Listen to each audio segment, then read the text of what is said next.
we began to contemplate evacuation.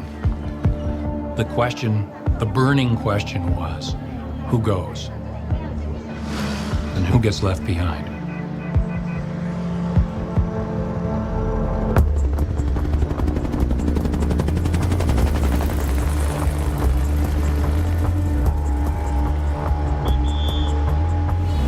I borrowed a truck, and I basically sent the signal to my folks.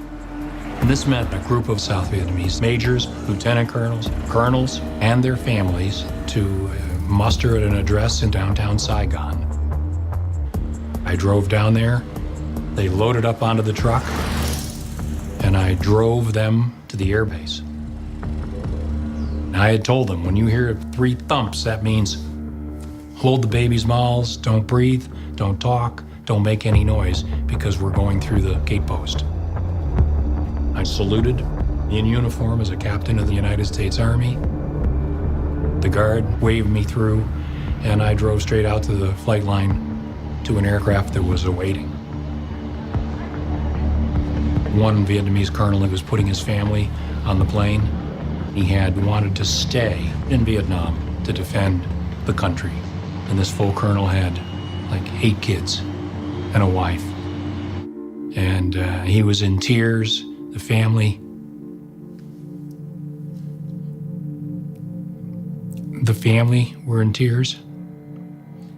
And I said to him, get on the plane. Just go. Go. It was a terrible, terrible, terrible moral dilemma for everybody.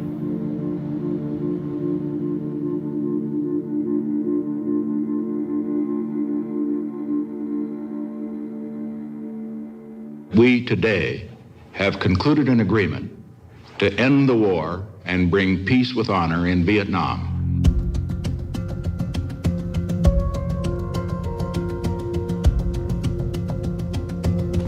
We have adopted a plan for the complete withdrawal of all U.S. combat ground forces. We are finally bringing American men home. We who made the agreement thought that it would be the beginning not of peace in the American sense, but the beginning of a period of coexistence, which might evolve, as it did in Korea, into 2 states. Reconciliation between North and South Vietnam, we knew would be extremely difficult.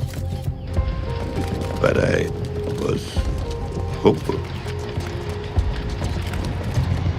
Because of the Paris Agreement, American soldiers were going home. But I was on my way back to Vietnam. I was assigned to Saigon in the first week of August, 1973. So about 6 months after the ceasefire.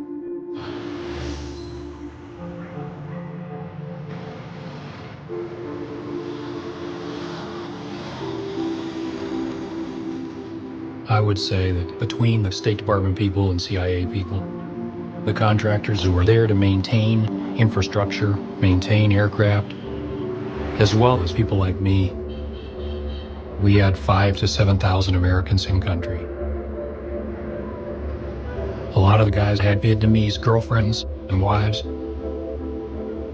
in many cases with children. In general, things were eerily calm and in many ways normal in Saigon. My sense was that we were going to be there, pretty much for a long time to come. I was assigned to the American Embassy in Saigon. I was in charge of the 84 Marine security guards that were there, making sure that they kept up with their physical fitness training. We were there to protect American lives as well as American property. It was just day-to-day job.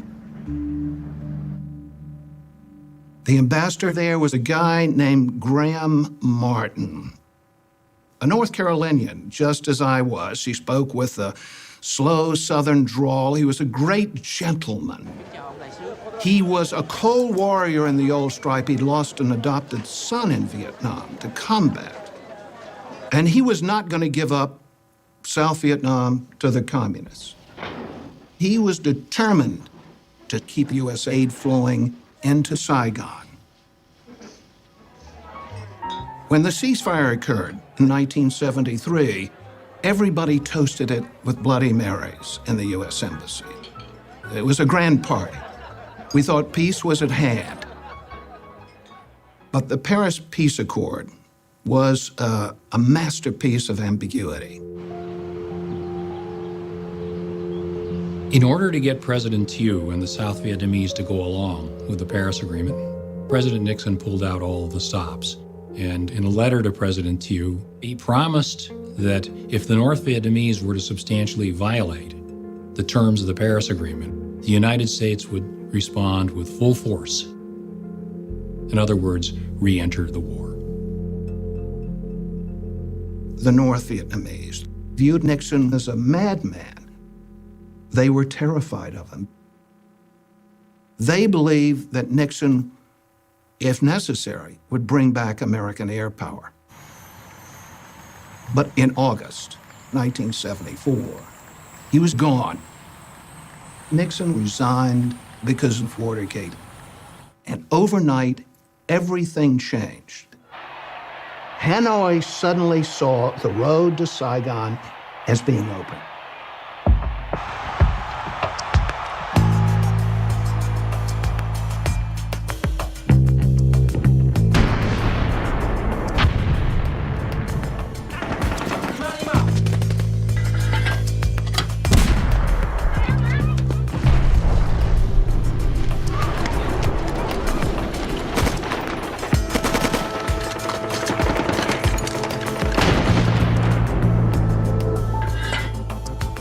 The South Vietnamese population had ample reason to fear the Vietnamese communists. The communists' conduct throughout the course of the war had been violent and unforgiving. For example, when the city of Hue was taken over by the North Vietnamese, several thousand people on a long blacklist were rounded up: school teachers, government civil servants, people who were known anti-communists, and they were executed. In some cases, even buried alive. So panic was but a millimeter away.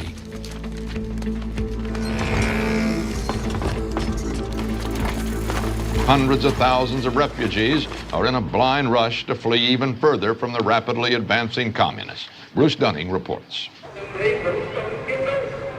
President Thieu broadcast a strong appeal to the soldiers and the people of Da Nang, urging them to stay and fight. Và ngay cả vị tướng chỉ huy đó cũng không biết rõ ý định của ông Tổng thống Thiệu ra làm sao nữa.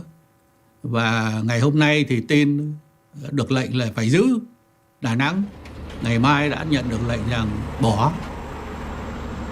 As the enemy approaches, the panic has swept from the coastal city's crowded back streets and pagodas onto runways at the airport. Our plane is surrounded here. I don't know how the hell we're going to get out. We're racing down the runway, leaving behind hundreds and thousands of people. Another dozen are there running along, grabbing at the air stair. We're pulling them on as fast as we can. There's a sea of humanity jamming on. Impossible to stop the crowd. We're pulling away. We're leaving them behind. We're pulling up with the people are falling off the air stairs. The plane is taking off. It was every man for himself.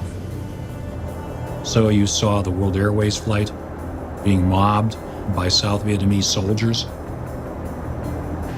You saw ships with thousands of refugees, including lots of soldiers.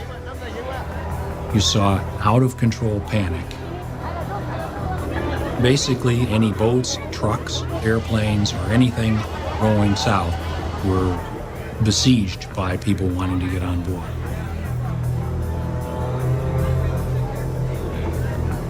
The Americans were gone. And as a result, the house of cards began to collapse. The North Vietnamese decided to escalate at every turn to see if the United States would react.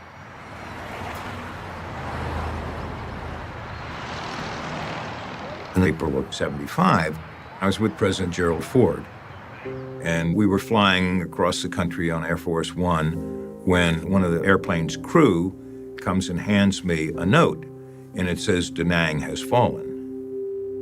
Ford was bombarded by questions from the press after he got off Air Force One. Around 150 to 175,000 well-trained North Vietnamese regular forces in violation of the Paris Peace Accords moved into South Vietnam. We have objected to that violation. It's a tragedy unbelievable in its ramifications. We are now in a crisis.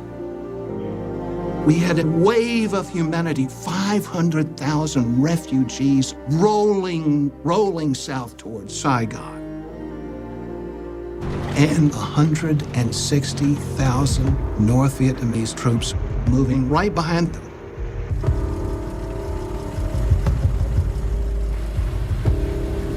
I had become so concerned, I decided to pull our best Vietnamese agents in out of the woodwork to try to see what they could tell us about communist planning, which obviously was rapidly evolving.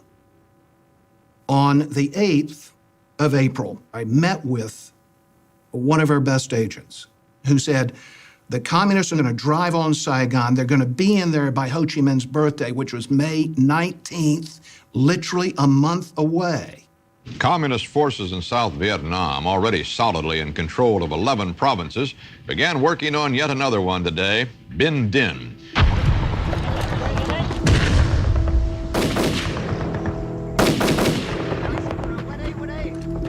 Ở phía hải quân chúng tôi thì cũng không ai dám nói một lời nào về một cái chương trình gì xa xôi nữa, mà chỉ cố gắng bằng mọi sức bị chết và các cái dụng cụ không được thay thế. Nhiều các cái trại y tế dã chiến của chúng tôi phải dùng lại những cái bom băng, thì đó là một cái trở ngại. Đánh tới đâu? Còn đánh được không? Hoặc là còn sức đánh không? I kept a map every day on the progress of the North Vietnamese onslaught. By the 5th of April, the North Vietnamese had 15, even 16 divisions heading in the direction of Saigon. They were bringing SA-2 missiles down to provide anti-aircraft cover for their forces. There were people who were saying, look, we've got to do some heavy planning here, because depending on how this goes, and it doesn't look good now, we may all have to evacuate. And Ambassador Martin wouldn't tolerate or countenance such thought. That was defeatism. That was poisonous to the prospects of the people we're here to help. But people could see what was going on, and they started leaving, especially the Americans. I'm leaving Vietnam. Why? I'm kind of scared, to be honest with you. To be perfectly honest with you, I'm really scared. I think the situation's a lot worse than we know about. There was always a standing evacuation plan in the embassy. It held that in an emergency, all Americans still in the country, about 6,000 people, would be evacuated, and that no South Vietnamese would be evacuated with them.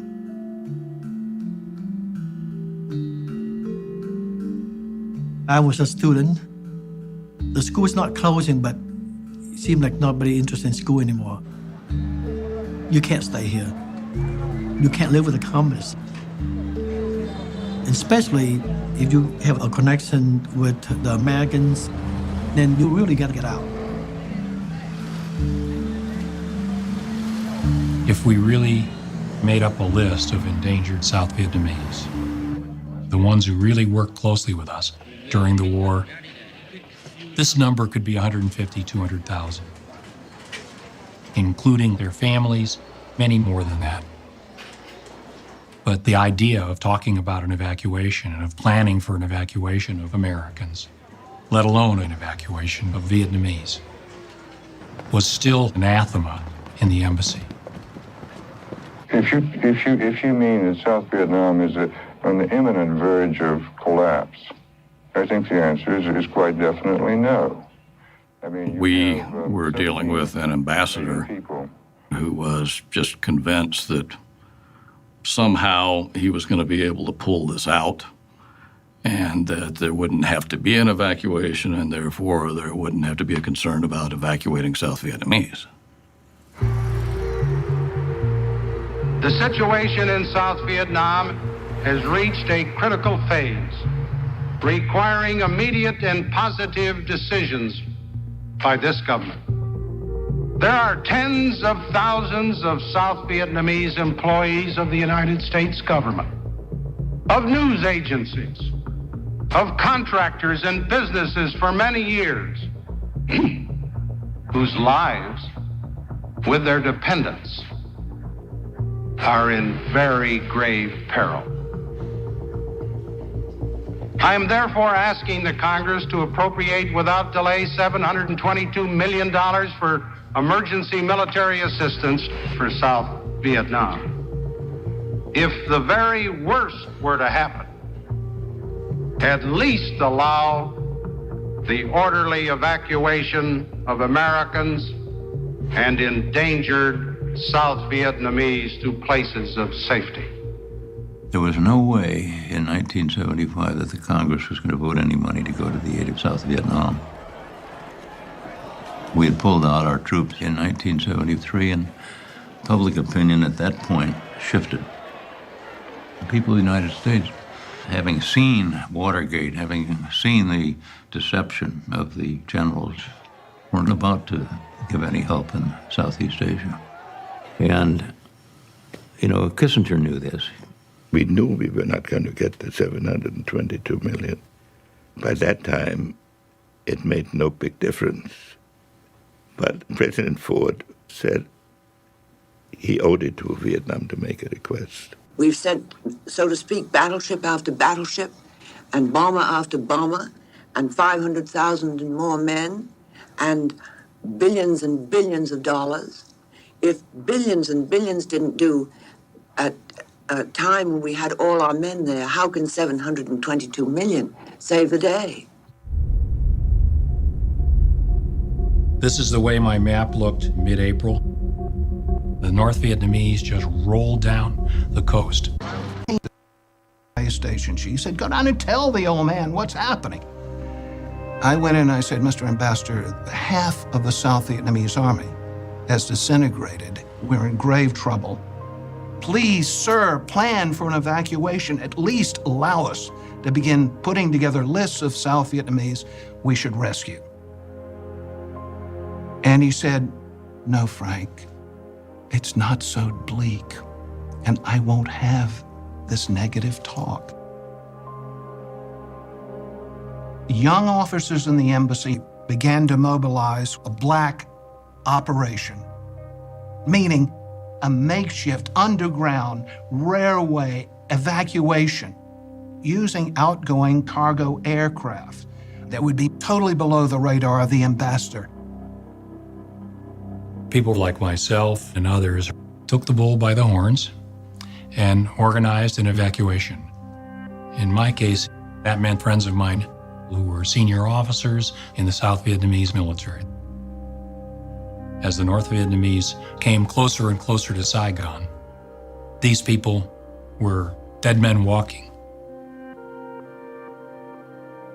I had arranged a signal with my intelligence community friends that if I said I'm having a barbecue, that meant come to a certain pre-designated place and bring your families and only bring one suitcase because we're going to have a party, but it was understood the party meant I was going to get them out. Black ops were essentially violating the rules. In this case, meaning you're not allowed to bring out Vietnamese military people who were under obligation to stand and fight. We were fully expecting if we got caught doing this that we would be run out of country. End of career, do not pass, go. But sometimes there's an issue not of legal and illegal, but right or wrong.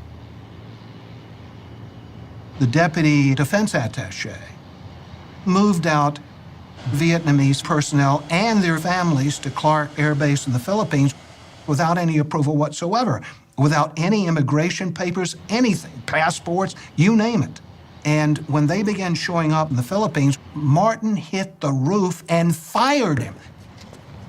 But that didn't stop other State Department people who had Vietnamese friends and family members. They continued to organize these makeshift airlifts.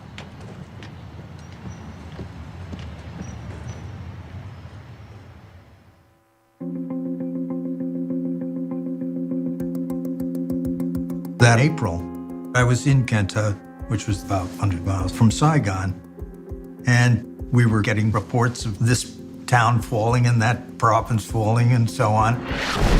And then we were attacked. Sergeant Hasty came by to give me a report on the damage. Canto came under pretty intense artillery bombardment. The North Vietnamese had overrun some South Vietnamese artillery batteries and managed to turn those around and shell the center of Canto. We knew that the situation was bad. We could see that the South Vietnamese army was eroding. Supplies had been cut off, and you could see the armaments dwindling. We were, under the terms of the Paris Agreement, committed to resupplying the South Vietnamese. They lacked simple things like barbed wire and bags for sandbags. They were rationing their artillery shells because they were running out. The military support, the material support, was not coming. When President Ford went before the Congress, he had two major concerns. The first was to save as many people as we could. He cared for the human beings involved. They were not just pawns that once they had lost their military power were abandoned. The second was the honor of America, that we would not be seen at the final agony of South Vietnam as having stabbed it in the back.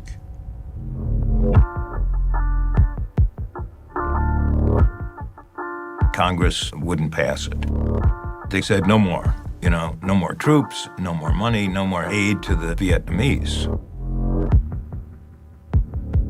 Well, I had to go into President Ford's office to tell him. I had never heard Ford use a curse word in all the time I'd known him. But when I showed him this story, and he said, "Those sons of bitches,"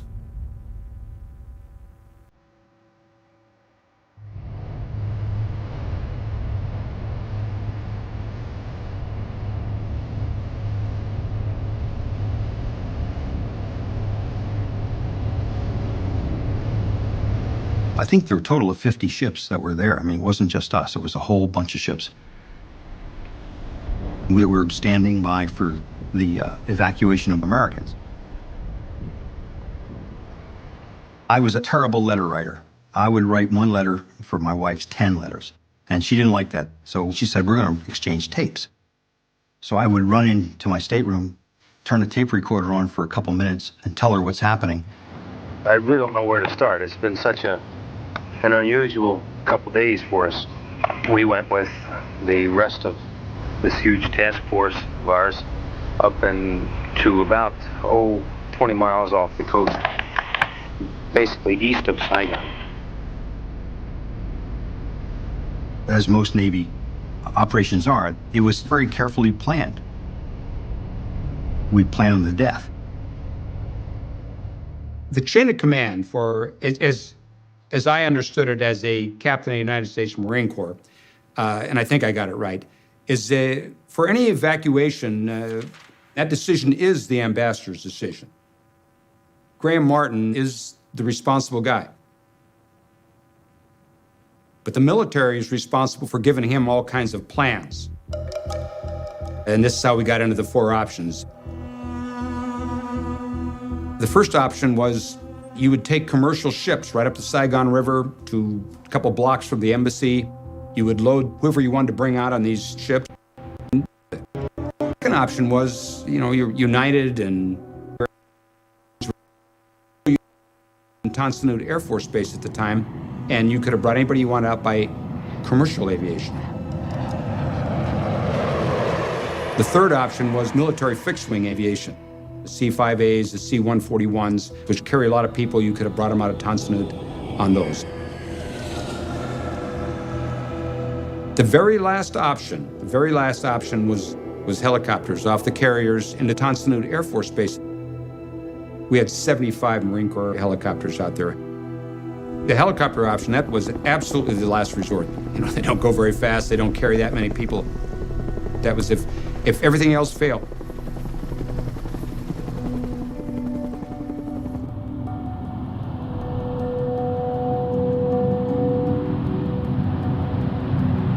I got into Vietnam late on the 24th of April, 1975.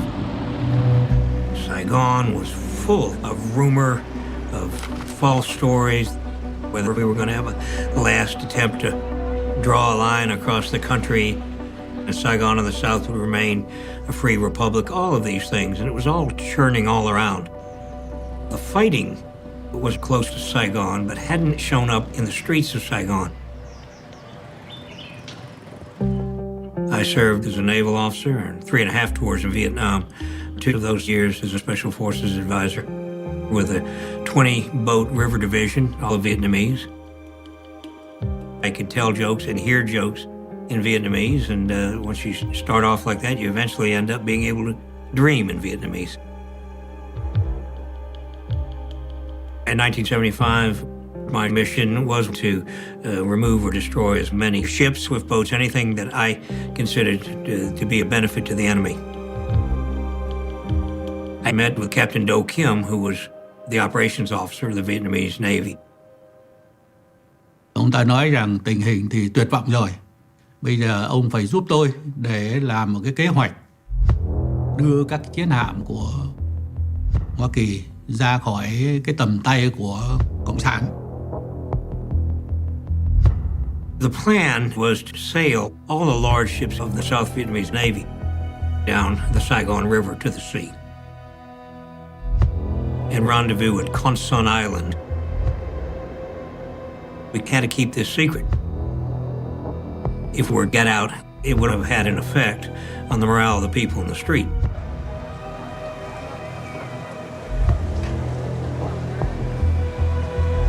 We knew that there were roughly 5,000 Americans still in the country.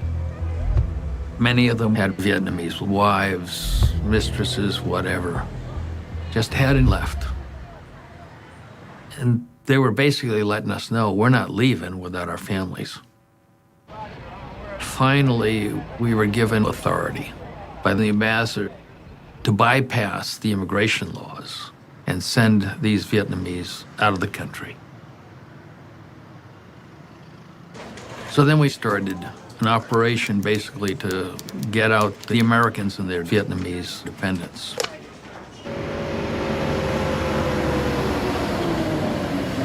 It was not an official evacuation. We still had no organized plan for evacuating high-risk South Vietnamese because we had an ambassador who was making up his mind on the wing. The president also asked Congress for authorization to use American troops here to evacuate Americans and Vietnamese who work for Americans. If it were necessary. You have plans for that? Well, of course, every embassy in the world has plans for it. You think it will be necessary? I have that again. You see, is a judgment that I can't possibly make at this time. We have been reducing the population here as a measure of prudency, and we'll take measures to reduce it further as a question of prudence. The ambassador was extremely skittish and I guess understandably so, about talking about evacuation, about sending signals that an evacuation was being planned or even executed. He feared it would trigger a panic. It's time to get out. And in Saigon at that time, it was like, who do you know? The key word would be connection. There's a lot of people, they try to get their money. Because if the people have money, maybe they will find connection to get out. You know, so you want to go? Give me this kind of money. One guy said to me, the family, tell them to come to the boat dock. I was waiting for them. You know, of course, they took the money, but they never got us. There was chaos in Saigon at that time. Everybody was looking for ways to get out as soon as possible. Of course, the Americans we worked with had a plan in place for us. They told us to get to the meeting place, which was a safe house, and near the American embassy, and to wait for buses to come to pick us up.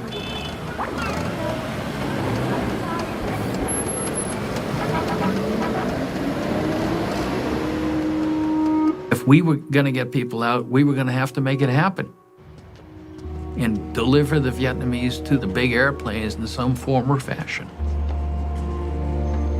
And the only way we could do that was keeping the airport open as long as we could.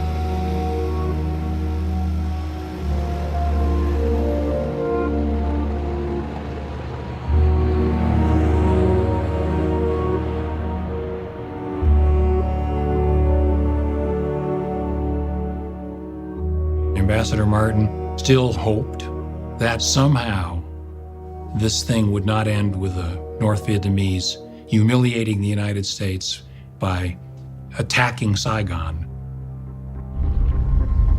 But it seemed like the North Vietnamese had other ideas.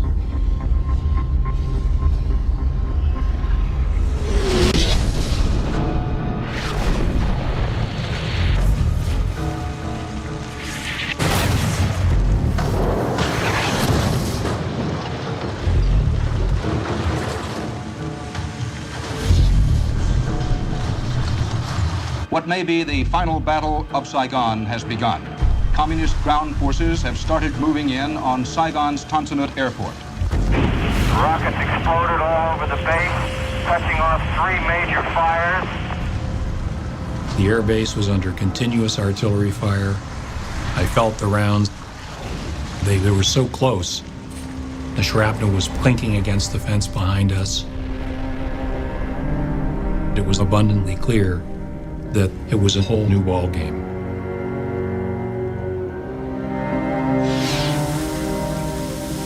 We never expected any trouble out there. And then, of course, fear a little bit set in because now we knew that it really meant business, you know. Were they going to continue shelling Tan Son Nhut? They're giving us a warning, you know. Get out. As the sun came up, General Smith, who was our defense attaché out at Tan Son Nhut, contacted the ambassador and said, the plan to use the fixed wing to get a few thousand people out today isn't going to work. And we need to consider that this is it. Option 4, a heavy lift helicopter evacuation. And Ambassador Martin wouldn't hear of it. He said, I want to come out there. I want to see it. Which he did. He got in a sedan. He didn't lack for guts. There was still rounds coming in. Sporadic, but there was still artillery fire. And he could see that the main runway was full of craters from North Vietnamese artillery.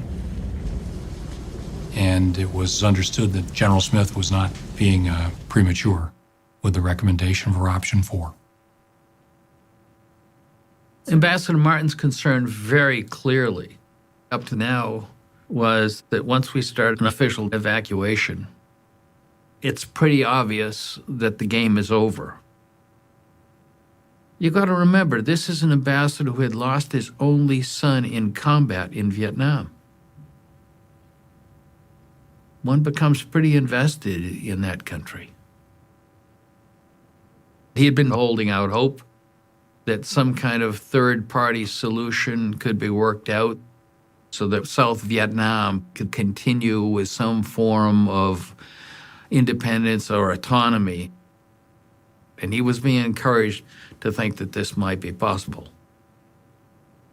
But the morning of the 29th, he came to accept the fact that that wasn't going to happen. And I picked up the phone and told Secretary Kissinger to inform the President that I had decided that we would have to go to option 4. When I tell President Ford the airport is being shelled, and I'd say it's now time to pull the plug, he keeps coming back time and again.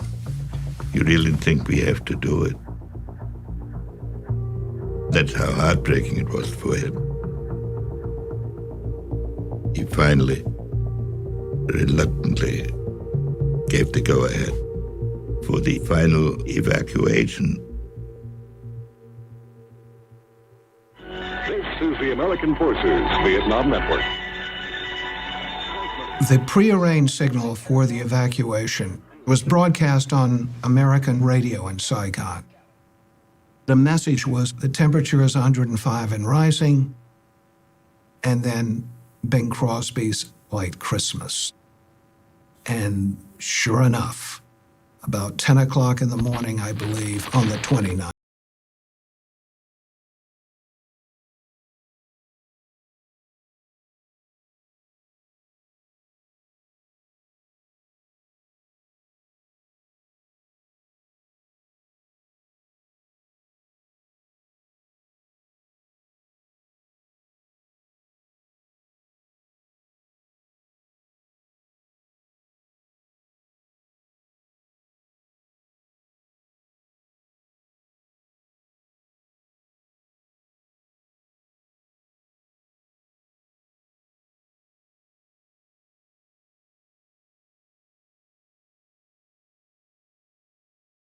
morning, Ambassador Martin received a message that said, within 24 hours, the U.S. presence in Vietnam had to be closed out, meaning we had to be gone. It was obvious that there was the need for a hasty plan to be developed for a helicopter airlift out of the embassy to the fleet. And we had less than 24 hours to pull it off. That morning, there must have been, I would guess, at least 10,000 people literally ringing the embassy. The embassy compound was the size of a city block. It was big. And all sides of it were filled 200-300 feet back. Fortunately, people were by and large very controlled. They were very patient. They were just hoping desperately to get in. It's like the whole Saigon want to get inside the American embassy. So you have to know somebody, you know. Just like me, I find my friend and got this little paper to assure us to get in. So several of us went to the embassy. And my friend, he sold the paper to the guard and he just kind of pointing it to each one of us and we, one by one, to go inside the embassy. When I first got in, I feel so good. I in America, I almost there. They have a courtyard and a swimming pool, and we mostly gather around the swimming pool, and 1,000 people there. And they just keep coming in. that morning, CIA choppers began picking up evacuees off the roofs of buildings around the city and bringing them to the embassy. There was an old pilot named Obie Harnage He was blind in one eye and lame in one leg. And I said, Harnage, we got people at 6 Chalong. You gotta go pick them up. It was the deputy CIA station chief's apartment building. There were a number of very high-risk Vietnamese, including the defense minister of South Vietnam, all waiting to be rescued.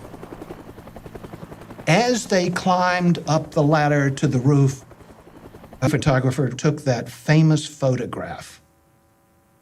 Many people thought that was the U.S. Embassy. It wasn't. But it indicated to what extent chaos had descended on this entire operation.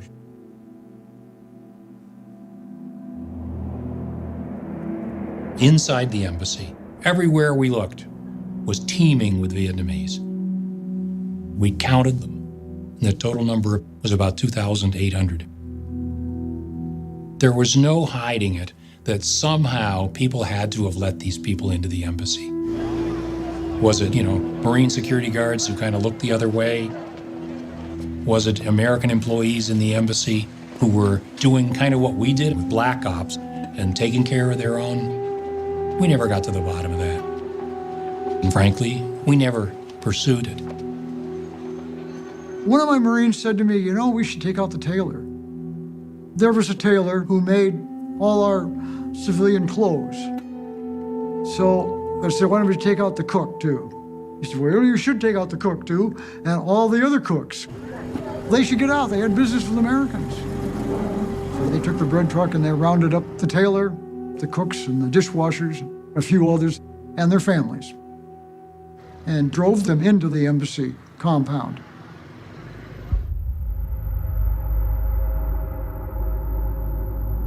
There was in the parking lot of the embassy a great tamarind tree, which the ambassador had often referred to as steadfast as the American commitment in Vietnam.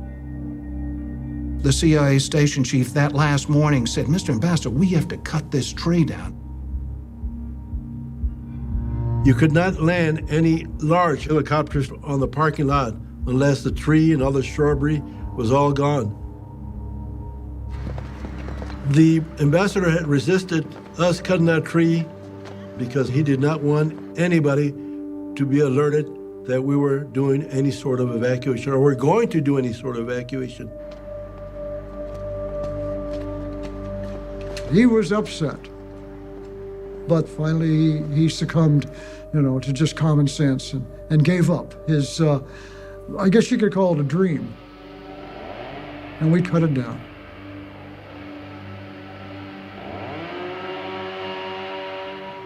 He had also, over the past few days, prevented us from burning classified documents for fear that it would panic the South Vietnamese. So that morning of the 29th, we had thousands of pages of classified documents we had failed to destroy beforehand. Our next job was just looking at that classified document idea and getting rid of that. So we went to every office and told them to start pulling stuff, and piles of paper began coming out. And we began shredding.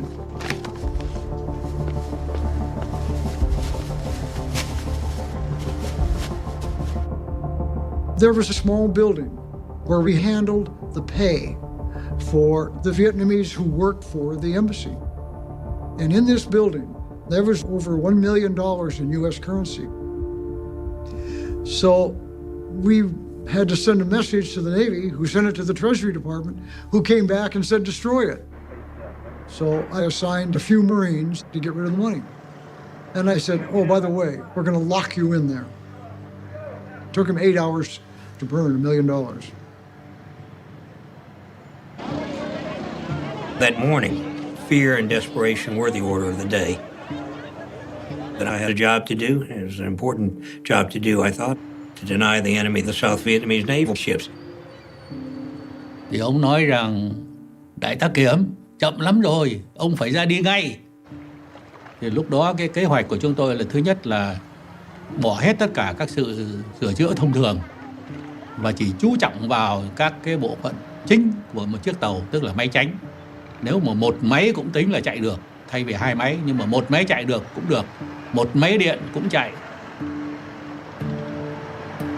We had expected, frankly, a longer time period to get ready. We had been told by people in our intelligence community that we might have as long as the 4th of May.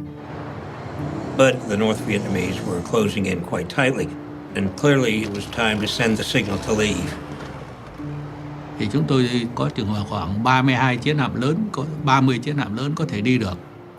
Cũng tính với lại ông Armitage rằng tôi sẽ cố gắng cho thủy thủ đoàn ra đi càng đông càng tốt. Thì tôi nói thủy thủ đoàn chắc chắn để đi, nhưng mà còn gia đình của họ sẽ không đi nếu không có gia đình họ đi theo. I knew this, but I didn't know how many civilians were going to be on board. I had no idea. Nó quá cái nhiệm vụ của tôi. Trên tôi còn có những người cao cấp hơn tôi. Tại sao họ không làm? Anh em mình cứ thấy rằng đó là cái nhiệm vụ của mình thì là làm. Và khi đã làm đó thì phải làm cho chót. Thì trong khi cái sự mà tính rằng làm cho chót đó đôi khi vượt quá cả cái nhiệm vụ của mình, nhưng vẫn làm, vì cái đó là lẽ phải.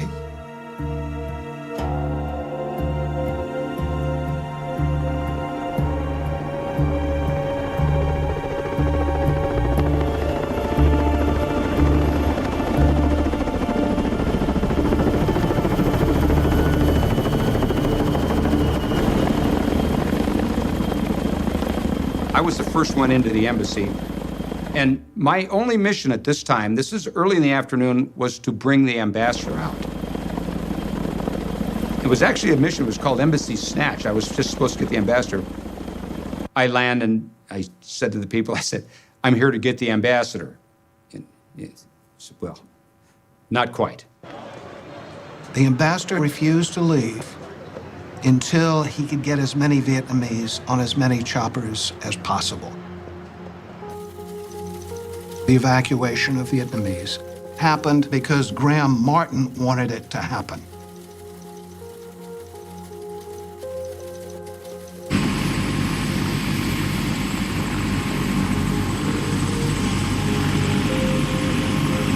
So they loaded some Vietnamese on my helicopter. And because I'm supposed to have the ambassador on board, we go right to the command ship, the USS Blue Ridge. We land on the Blue Ridge. General Kerry comes out, wants to know where the ambassador is. He said, well, he didn't get on. I mean, I don't know who I'm supposed to tell, but I told everybody I was supposed to get the ambassador, but the ambassador didn't get on. So that starts the lift. Like I say, we had 75 Marine Corps helicopters. June here, wingman would fly into the embassy, get your passengers loaded, and fly back out to the ships.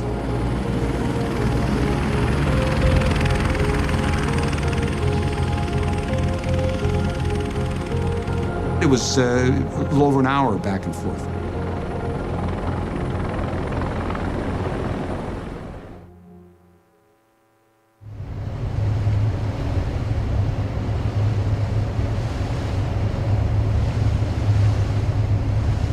On the USS Kirk, our mission was to protect the helicopters moving from the embassy out to the aircraft carriers and back and forth. We were very close to the action. You could stand there on the deck and you could watch it all happening. We thought that the USS Kirk was just going to be an observer to this whole thing. And when all of a sudden on radar, we started seeing these little blips coming out from the shore. I really don't know where to start. We looked up at the horizon, and all you could see were helicopters, all heading toward us. These were not Marine Corps helicopters. They were small helicopters, the little Hueys, which were never part of the evacuation plan. But they were flying over top of us. We were watching them fly over top, over and over and over again. We viewed them as enemy until we could verify who it was. Then we realized that these were South Vietnamese trying to escape. I figured if we could save one, at least we save 15, 20 people. They were packed in there like sardines. So I made a decision, land a helicopter. One of our sailors could speak rudimentary Vietnamese, so we put him on the radio, and he started broadcasting. This is ship 1087, land here. So we got his attention, he came flying over, he landed on our flight deck. And it turned out that the pilot, he was the pilot for the deputy chairman of the Joint Chiefs of Staff, real high up. And he had the general with him. It was a two-star general. And the two-star general's nephew, 3 women, about 4 children. It was a big deal for us. When it landed, we got everything off, and I looked up because there were 5, 6, 7 stacked up ready to land.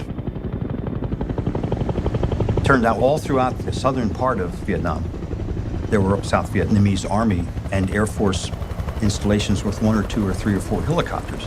And those helicopters were flyable, their pilots were there, and when they realized that the evacuation was happening and they weren't going to be part of it, they said, oh yeah, we are. These young Vietnamese pilots would go to their homes, land right in their front yards, pick up their families and anybody else and head out to sea, hoping they can rendezvous with the ship. Well, we're one of the first ships they saw.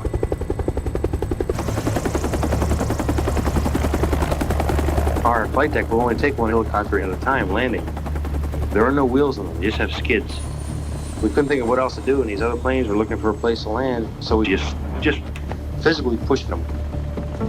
Of course, this was a big old helicopter, thousands of pounds, so we had to figure out how to get it 15 feet over to the edge of the flight deck.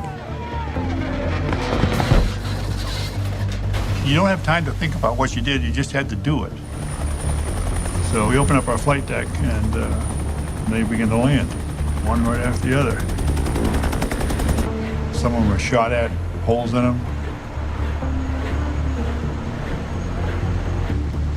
Most of the Vietnamese who came out, I'm talking about the flight crews, they were heavily armed, all with sidearms, some with M16 rifles. They had no idea what was going to happen, so they came out ready for anything, really.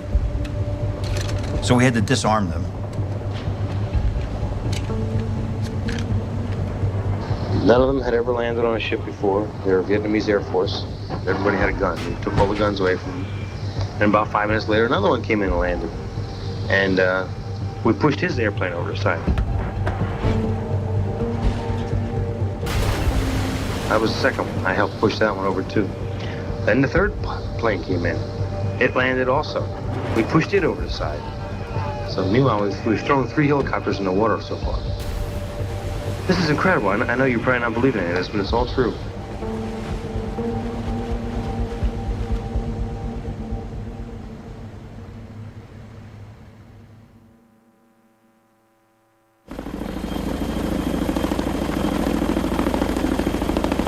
By late afternoon, the chopper flow at the embassy really started. And each time a bird came in, here would go another 40, 50 people. But did the right mix of people get out? You know, who says that these were the people who either deserved or should have gone out? At the embassy, a lot of the people who got out happened to be good wall jumpers. The choppers started coming in at 10-minute intervals. One would land on the roof, and one would land on the parking lot. They would put all the Vietnamese in groups. They would search them, and if they had any weapons, all these weapons were thrown into the swimming pool. And as soon as the chopper would land, they would be brought into the restricted area, where a couple of the Marines would escort them into the aircraft.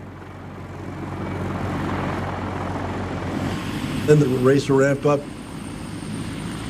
and take off.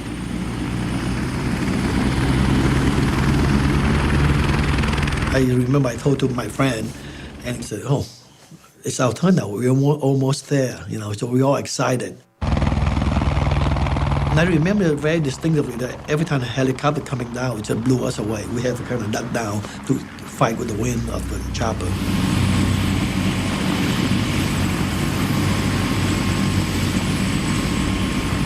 3 of the choppers that came in each landed a platoon of 40 Marines from the task force. They had to be brought in because we didn't have enough Marines in the embassy security guard to secure the walls.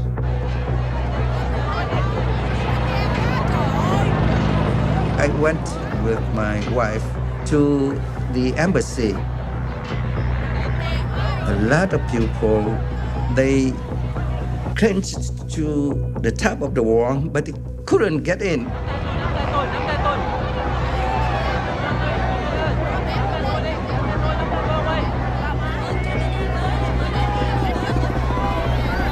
Each gate was besieged like that, although the side gate was the principal place where they came.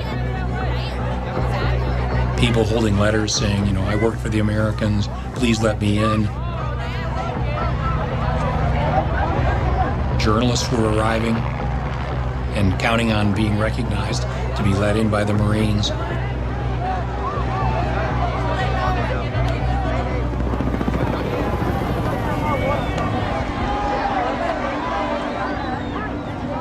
There was a sea of people wanting to get out by helicopters.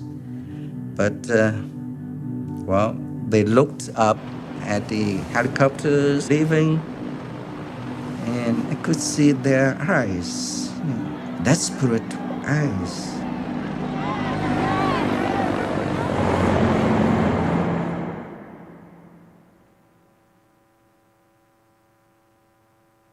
My dad flew a Chinook helicopter in the South Vietnamese Air Force. He had been waiting for orders, but his captain had, basically just left.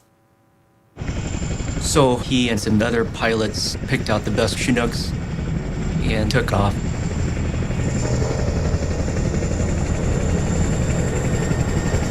He said it was the Wild West at this point.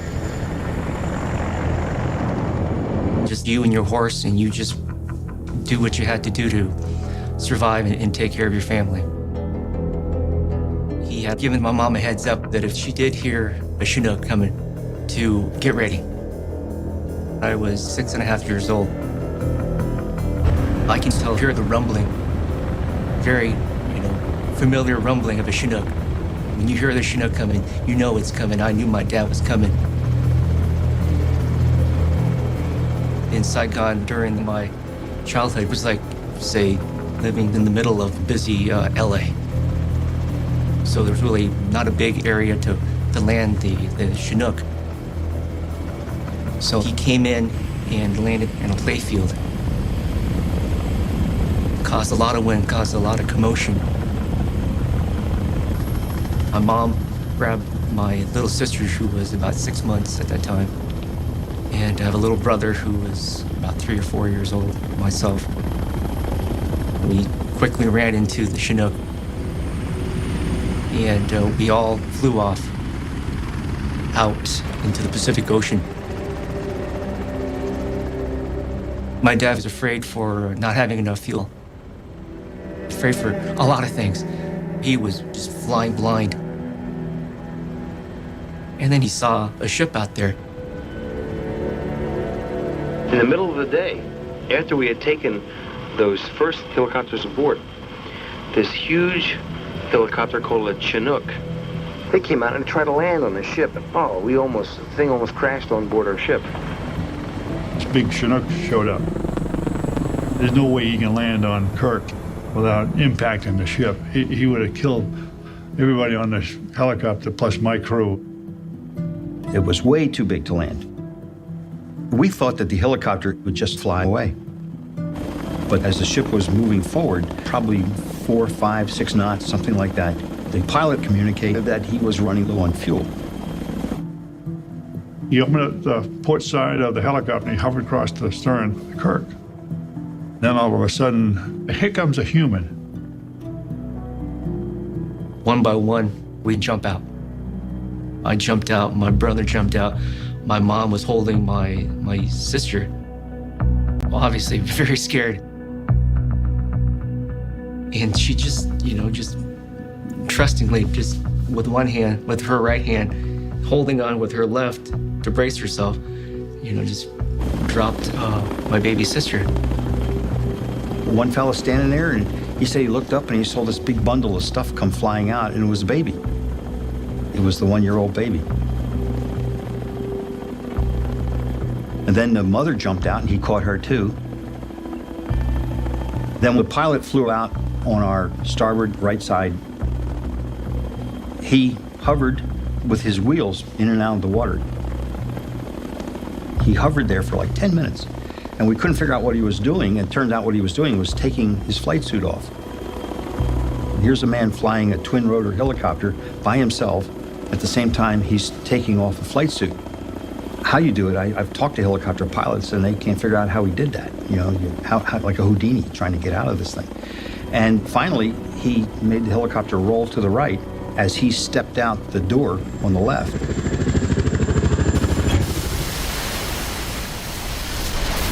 Just thunderous, loud noise. The shrapnel is just blowing up. Suddenly, just quiet.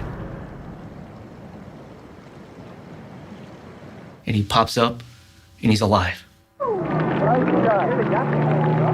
And he swam away. And the helicopter was only about 20 feet from him when it hit the water. It was amazing. We went out, picked him up. He was no worse for the wear. He was a little bit wet. Well, one unfortunate thing is he had some small bars of gold, which was all his worldly possessions, that were in his shirt pocket that sank. So he lost everything. He didn't own a thing but his underwear when he finally came aboard the ship. He was a tremendous pilot. The guy was just so cool and calm. We've so far taken a total of 17 helicopters. We ended up with 157 people aboard the ship.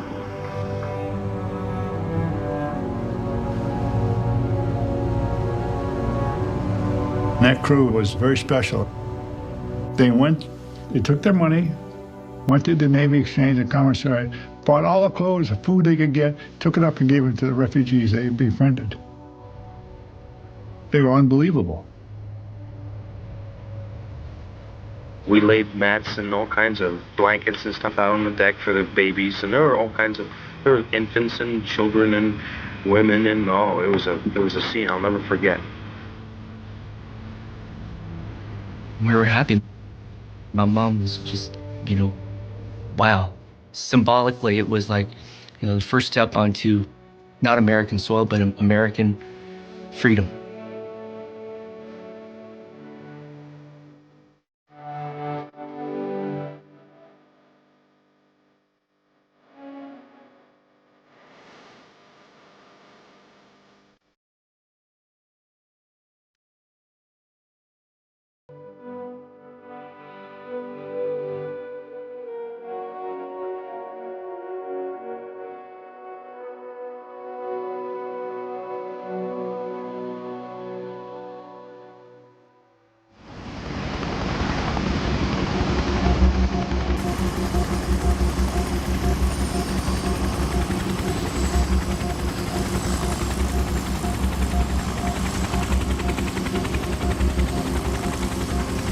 When we started the evacuation, we were very, very excited about it. Then your next emotion probably was just determined to get this job done and get these people out. And then later, as it went on, you became fatigued and frustrated that you could never make a dent in the amount of people that were coming out of the embassy. You'd ask questions like, was the crowd getting any smaller? When are we going to finish this, And they'd say, we're under orders from the ambassador. We're doing the best we can. Carrier pilots were saying, look, it's an uncontrollable sea of people, and Ambassador Martin has lost his objectivity, that Ambassador Martin is trying to evacuate all of Saigon through the U.S. Embassy. But he was doing his best under terrible circumstances. Ambassador Martin was dragging out the evacuation as long as he could to get as many South Vietnamese out as possible. Each helicopter took about 40 people. He knew that once the Americans were gone, the evacuation would be over. So they just put 1 or 2 Americans on each one.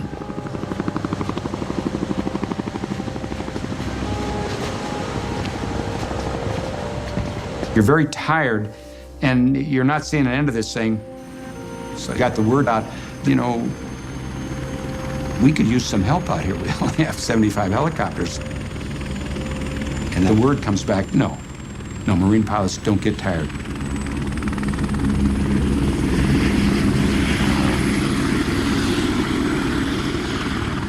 Back at the embassy, under the ambassador's direction, we, of course, were taking advantage of the presence of the aircraft to evacuate threatened folks. But there were other independent efforts to get people out. Several of us at the embassy agreed that we would drive vans down to the docks on the Saigon River.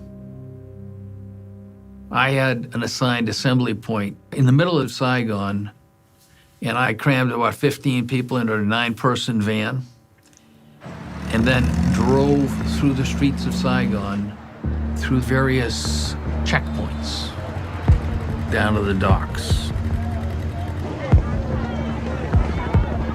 People would get out and go running for these commercial boats and get on. I made a number of runs, and it'd just be more and more and more people.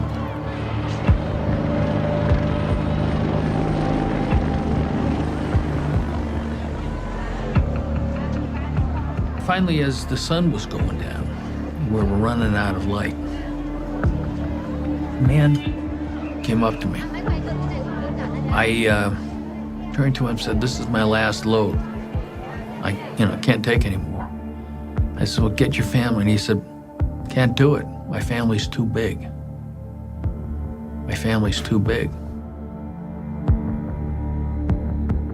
And he just shook my hand and said, "Thanks for trying," and walked away. So I came back to the embassy and parked the van. It was already getting well into twilight. Got my way through the crowd. It was a big crowd. I had nothing more I could do. So I went to get on the helicopter, and Ambassador Martin pulled me out of line. He said, "I know what you've been doing. I know you've been out there. We've been talking. I want to thank you."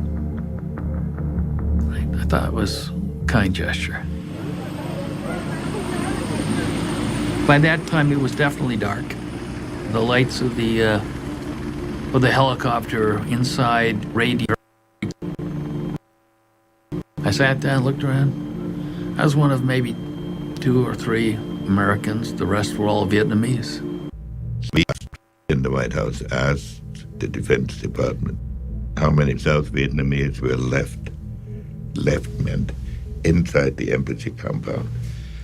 And then we calculated how many helicopters it would take to get them out. We told Martin that he had to be on the last helicopter. All I know is that in Washington, there was confusion about the numbers on the ground. At 1 a.m., there were 1,100 people left to evacuate.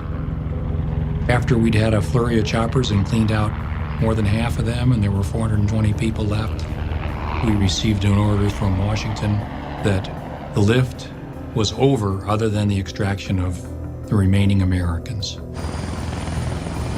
About 4 in the morning, 4:30, I land on the USS Blue Ridge again. So General Kerry comes out and gives me an apple and a cup of coffee or something and says, "We're under orders from the president. You got to get the ambassador out." So we fly in. I land on the roof exactly at 4:50 in the morning. I said, "I'm not leaving until the ambassador's on board." One of the Marines lowered the flag, folded it up, and escorted the ambassador up to the landing zone up on top of the embassy, and he gave him the flag. And that was it.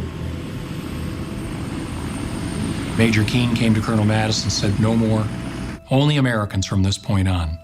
And Madison said, the hell you say, we've got these people over here. And Keene said, sir, not gonna happen. It's a presidential order. And Madison said, I'll take this up with the ambassador. He was very hot under the collar. And Keene said, you can't.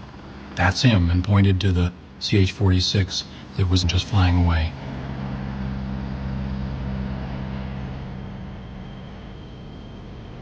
So the ambassador's on board. And out we go.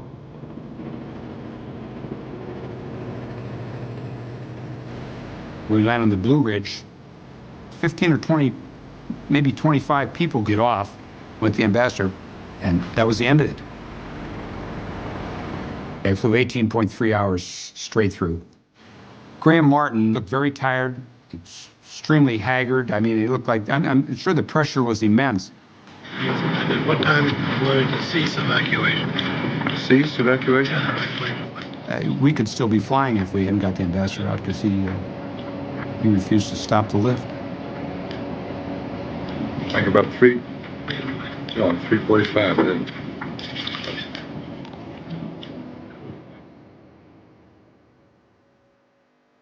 Colonel Madison says to me, we're screwed. Stu, you stay down here in the parking lot and keep these 420 people warm, meaning if they see us all leave at the same time, they'll panic. And then make your way to the roof. We gotta go. And he was very angry and very disappointed. So they disappeared into the embassy, and I went to where the remaining Vietnamese were waiting and told them, thôi đừng có lo, không được lo. Trực thăng lớn sắp tới, big helicopters about to come. And waited a few minutes. Then I saw a chopper take off, and I thought, shit, was I supposed to be on that one? So I looked at the Vietnamese and I said, xin lỗi, nhưng mà mắt đái đi. I gotta take a leak. And I left into the shadows. I made my way around in a circuitous route and went into the embassy. I thought about how this really, really was wrong. I thought maybe I should just say I'm not leaving till they go, because I promised them. Then I said, don't be a fool. Maybe they've started shooting down helicopters for all you know. You're not going to get anybody else out. It's a presidential order. This decision has been made. So I got to the roof and a CH-46 alighted on the rooftop. Put its ramp down and we got on board. As it took off, the door was open. And down in the parking lot, I could see the group of 420 of them. They were right where we had left them marshaled on this little patch of grass. I felt absolutely awful. It was just so serious and deep a betrayal.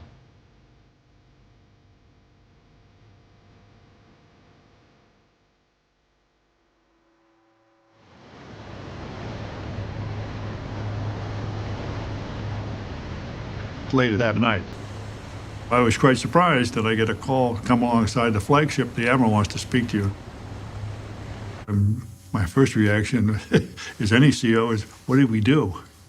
Not realizing we had been picked for a special mission. We were supposed to pick up this person. He was 30 years old, came aboard, civilian clothes, and the captain was just told to take his direction from this guy. I went aboard the Kirk and met with Captain Paul Jacobs. And the first thing he said to me is, young man, I'm not accustomed to strange civilians coming aboard my ship armed in the middle of the night. I said, Captain, I assure you, neither am I. He smelled like a naval officer, one officer can smell another one. So I looked him up in the Blue Book. He's a graduate of Naval Academy. So from that point on, we were fine. What do you want to do? And we worked together as a team. We steamed down to Constant Island, and we could see on the radar display that there were a lot of blips. And I remember the dawn breaking, the sun coming up, and seeing what I had seen as a radar display in person. There were dozens of ships, and not just Vietnamese naval ships, but also civilian ships. And they were all totally crammed with people.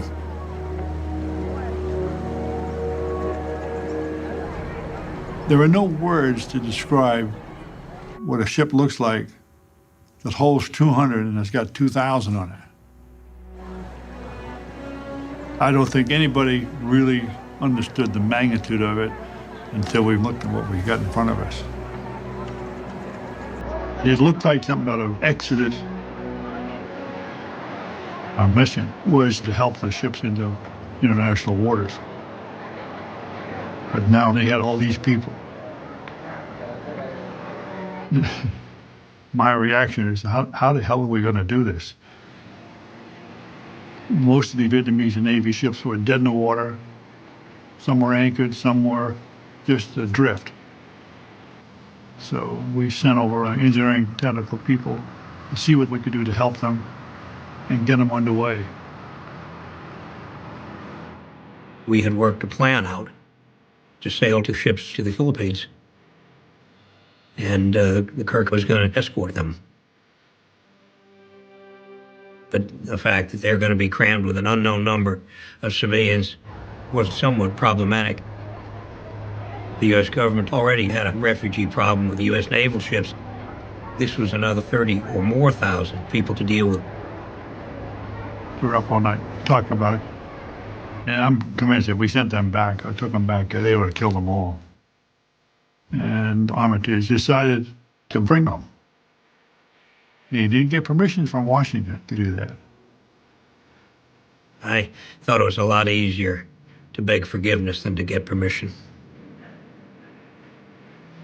So the decision was made, and they all went with us.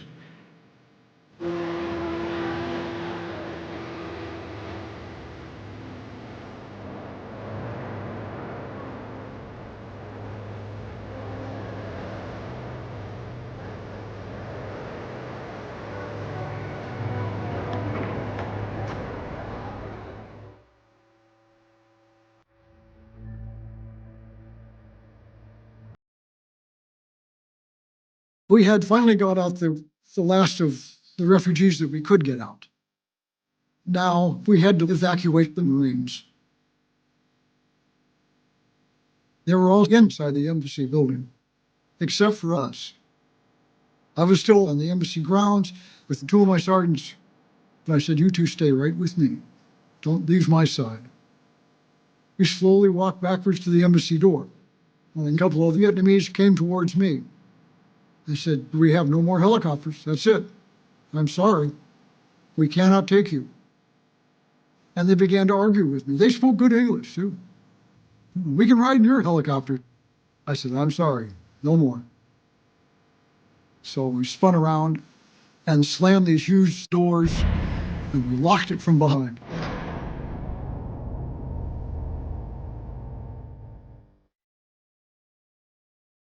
I kind of fall asleep off and on, but what get me woke up is the noise. It's a different noise.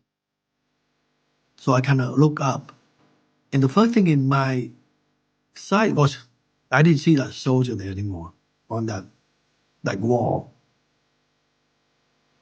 There were people throwing blankets or jackets and materials over the barbed wire so they can climb over the wall to come in. It was like, where are all the soldiers? We were going up the stairs, and below me I could hear feet running on the stairway. When we got to the roof, Master Sergeant Valdez was there. He says, "We got everybody?" "Yeah." I said, "Man, there's somebody chasing me up those stairs." There were wall lockers up on the roof and those big fire extinguishers with wheels. So we tilted all those wall lockers and the fire extinguishers, put them against the door. There was a little window there that we could see them in there. All the Vietnamese trying to get to the roof. The Marines started going out as choppers came in. Then all of a sudden, choppers all ceased. There was 11 of us still left there.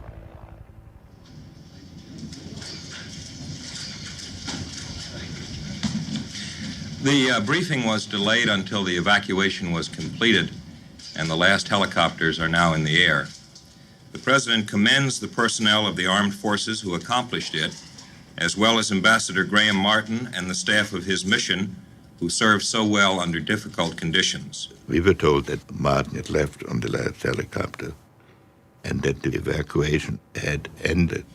I'm confident that every American who wanted to come out is out. So we held a briefing. Well, it turned out not to be the last helicopter because there was another horrendous screw-up. There were no helicopters. You know, we were just kind of sitting down around, looking at each other, wondering, you know, what's going to happen here, you know, whether they truly had forgotten about us. So I got on my radio and I began saying, U.S. Navy, American Embassy, request extraction immediate. And I repeated this over and over and over. The only option we had was sit on the stupid roof, like a sitting duck. And I kept thinking, where are the North Vietnamese? About 7:45 in the morning, you can start seeing the North Vietnamese coming down the road. My thoughts were, what's to keep them from bombing the top of the embassy roof and blowing us off, you know? The tank is going to take one shot. If it hits the building, you're gone. So I didn't like the idea of being up there, but where else were we going to go?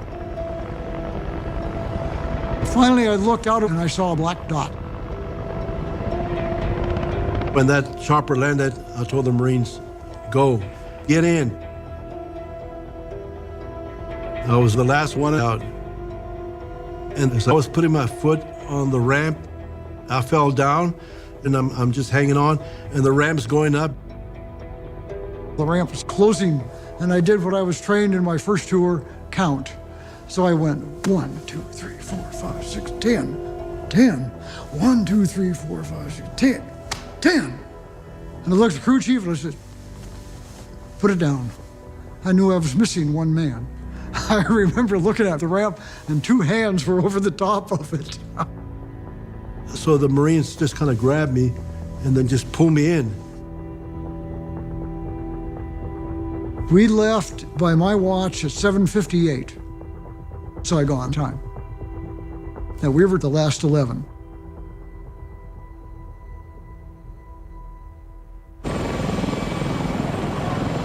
My cameraman Neil Davis and I decided to stay. We saw the last helicopter leave from the roof. We then tried to scramble into the embassy ourselves. Neil got to the roof, I did not, and he saw dozens of Vietnamese just sitting on the helicopter pad on the roof of the embassy, waiting, wanting to get out, and of course no more helicopters were going to come. I didn't join them. I actually scared. If the communists come in, the last thing we want them to see us is an American embassy. So we get out.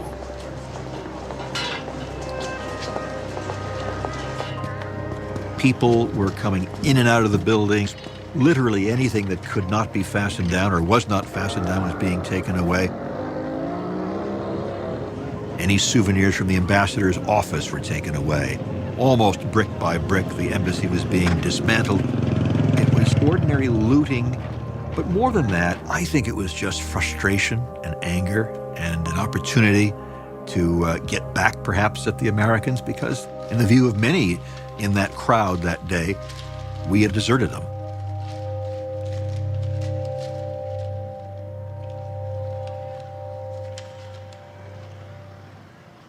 NBC News correspondent Jim Laurie is one of the few Americans still left in Saigon, in the city when President Duong Van Minh went on the radio and told the Viet Cong that his country would surrender unconditionally and that he had told its army to lay down its arms. Here from Saigon Radio Hookup is Laurie's report on the surrender. In the words of General Minh, we are here to hand over the power of government to you in order to avoid bloodshed. It is a unilateral ceasefire and an unconditional surrender. The 30-year war in South Vietnam is at last over.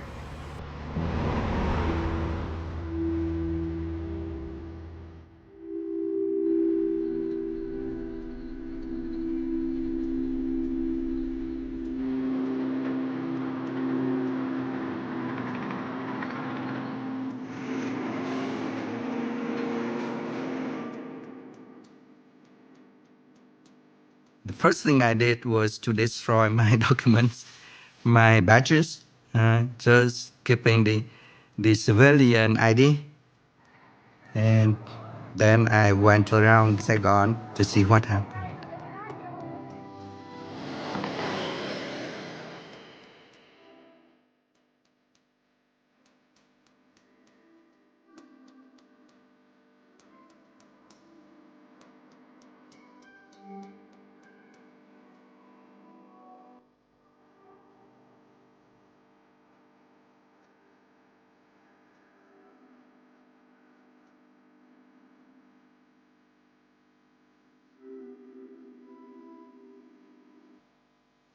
I saw a lot of South Vietnamese soldiers in underwear.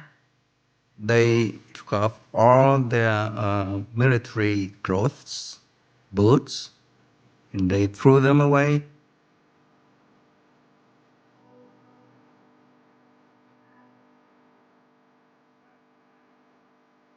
And I thought, well, what would happen to them? And to me, to myself, right? I thought of my friends who were killed in action. And I thought, well, is this what we fought for? Is this what the Americans came for? And I didn't have the answer.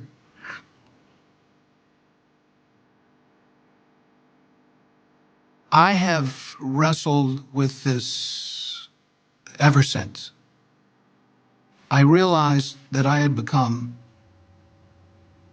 the quintessential American in Vietnam. I had all these causes, all these big things I was doing. I was trying to get the truth back to Washington. I was talking to agents, trying to persuade the ambassador. And I forgot that what was at stake were human lives.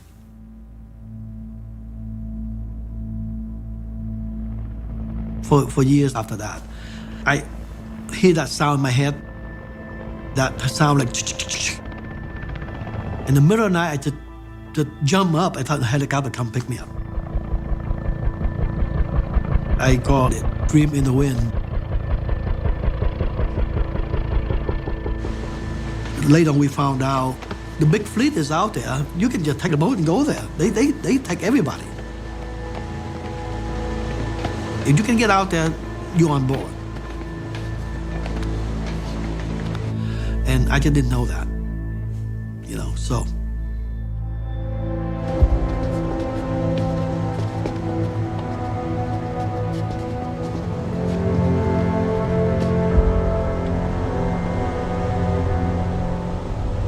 As we approached the Philippines with our refugees, there was a big problem.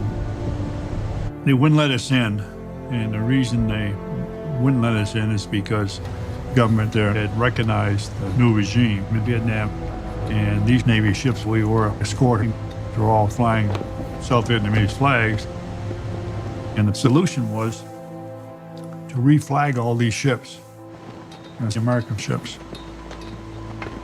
Thì chúng tôi có trình với lại ông đô đốc của cái đoàn tàu trên để thất hạm đội đó, thì chúng tôi có đề nghị làm một cuộc lễ hạ cờ của chúng tôi xuống và kéo cờ của Hoa Kỳ lên.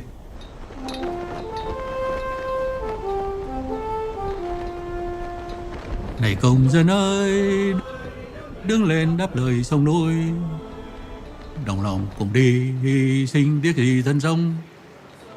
Tôi đã hát không biết bao nhiêu lần hát quốc ca và cũng đã tham dự không biết bao nhiêu lần lễ hạ kỳ. 42 tuổi là những con sói già ngoài biển rồi mà cũng không cầm nổi nước mắt. Thấy trùng lại và mới thấy thấm thía rằng lúc này đúng là mình đã mất nước, đã mất hết. They lowered the Vietnamese flag, people crying. It was very emotional for them to lose their country, their flag, their ship. Everything was gone. And then we raised the American flag. We tried to do that with as much dignity as we could.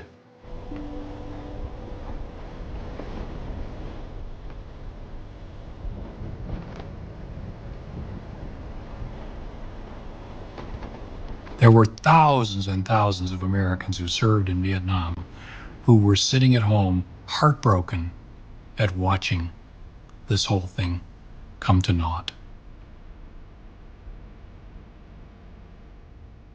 The end of April of 1975 was the whole Vietnam involvement in a microcosm. Promises made in good faith, promises broken. People being hurt because we didn't get our act together.